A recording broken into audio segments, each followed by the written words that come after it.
If you like Southern-style coleslaw, you're going to love today's version. Howard shows us how to make his Texas slaw in the Mr. Food Test Kitchen. I bet if you asked 10 people how they make their coleslaw, you'd probably get 10 different answers. That's because there's so many different dressings and things that can be mixed into it. Today, I thought I'd share a Texas-style coleslaw that's big on taste and crunch.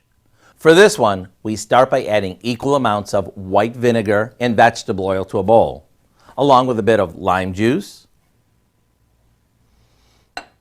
sugar, cumin, ground red pepper, and a little salt and pepper. We whisk that together and set it aside.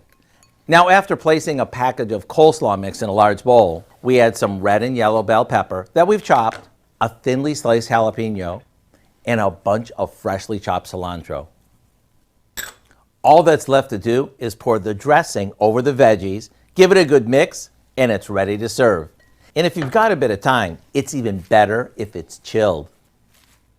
If you're wondering what makes this Texas style, you'll know exactly after one forkful. I mean, it's hard to miss the big Texas flavor mixed in with all those crunchy veggies. To get the recipe for our Texas slaw, all you have to do is visit our website. I'm Howard in the Mr. Food Test Kitchen, where today we found a big and bold way for you to say, ooh, it's so good.